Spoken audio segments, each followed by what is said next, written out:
blessed.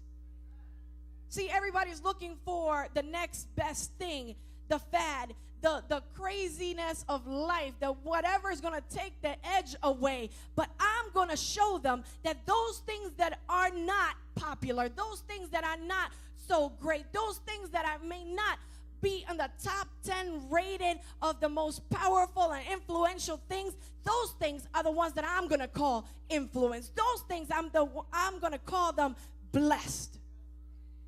And so Jesus said, blessed are the poor in spirit. Blessed are the hungry and the thirsty. Blessed are those that are meek. Blessed are those who are persecuted for me. I actually kind of like what the Message Bible says. The Message Bible says, you're blessed when you're at the end of your rope. You're blessed when you feel you've lost what is most dear to you. You're blessed when you're content with just who you are. You're blessed when you're worked up a good appetite for God. You're blessed when you actually care. You're blessed when you can show people how to cooperate instead of compete and fight. You're blessed when your commitment to God provokes persecution. And then after all these things that may not be in your top 10 rated things of who is blessed and who's in and who's out, Jesus turns around and says, and I'm going to show you who is influential. You are the salt of the earth. You. In other words, when he says you are the salt of the earth, what he's really saying is the earth needs to be under your influence. The earth needs to be under your influence. Not the influence of drugs, not the influence of alcohol, not the influence of pornography, not the influence of the things that move you away from God. You need to be the influence that pulls people back to me. You need to be that salt. You need to be the one ingredient that pot of rice and beans cannot be without, because you know what a pot of beans and rice tastes when there is no salt added. Amen. Marilu's not in the house. She's over there. But she knows the influence of salt. Just a little bit of salt. Who wants to eat some rice and beans with no salt? Who wants to eat some pozole with no salt? Who wants to eat some elote with no salt? Without salt, things are bland. Things are tasteless. The earth is tasteless without you. You are that one key ingredient that God is calling to be influential over the face of the earth.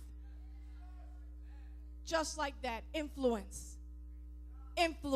Not to be influenced by, but you be an influence too. Not to be taken away from God, but you bringing them back to God. Not to be taken away and cloud your mind, but fill their minds with something that is positive, something that is God-given, something that God has placed in your heart. Be an influence. Don't just be salty. I mean, what is a salt package if it is not open? What's a salt package if it's not open? It comes in a little bag, you put it in a bag, but if you don't use it, what is it for? What is a salt shaker on top of your table if it is not shaken loose and opened up? You know what we call those? We call them table decorations. They're just sit there and do nothing. Anything that is sitting there and doing nothing does not serve a purpose. But God has called you to be broken, that package to be opened up and put over the salt of the earth. You are to be an influence. You were never created to just sit there and waste away. You were created to be influential. Salt is influential. Jesus knew what he was picking. You know, sometimes we look at things that are small as insignificant. But oftentimes, Jesus Christ used those things that were so small and so tiny that people just put them to the side. I mean, has anybody ever casted you out and put you to the side like you were insignificant? You know, they looked at you up and downside up, and they looked around you and they kind of looked over you because you were insignificant. You weren't good enough. You weren't tall enough. You weren't good looking enough. You didn't have the right clothes. You didn't have the right money. Anybody can relate to that? Can anybody relate to that? Yeah. Jesus knew about that. Oftentimes, Jesus was overlooked, and he knew that his people were being overlooked. That's why he said, you are blessed, because when you are persecuted for my sake, I understand these things. And you know what? You are to be salt. I bless you so you could be broken out there into the world and be influential. So here, salt, small. Too much of it can be a bad thing. Too little of it, well, just makes it bland. But salt, just enough salt to be causing thirst. There's a tradition that says that when people went around and on their journey, they used to carry in their pockets salt. Served couple of purposes. One was to trade it for other things that you might need. And another one is to put some under their tongue to remind them that while they were traveling in the desert, they needed to hydrate. They needed water. So without that salt, the voyager might have gone on days even without hydrating themselves enough. And they may perish in their way. Salt, not only to cause thirst, but to also preserve. No refrigerators. I know I'm not old enough, but I remember my grandma just putting salt over the chicken and over the meat and leaving it out. She didn't worry about the plagues that we have now. Oh, that's that salmonella that, we don't do that now.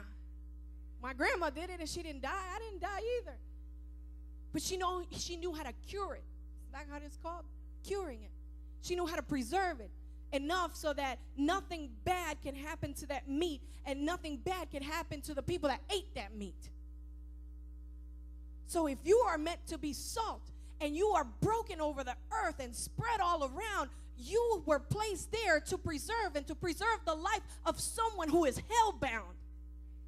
Someone who is without mercy, without love, without God's grace, and you have been placed there so that God could use you to bring flavor and to bring preservation to that life, that family that may hear that word. Salt. So now you're causing thirst. Now you're causing some preservation. But salt over the earth to be influential. Now, I want to share with you something that I heard from he calls himself a shallow Christian. And this is his take on Matthew chapter 5, verse 13. So he says, the Bible tells us that we are to be salt of the earth. And we know how unhealthy it is to have a diet high in sodium. It is clear what God is really telling us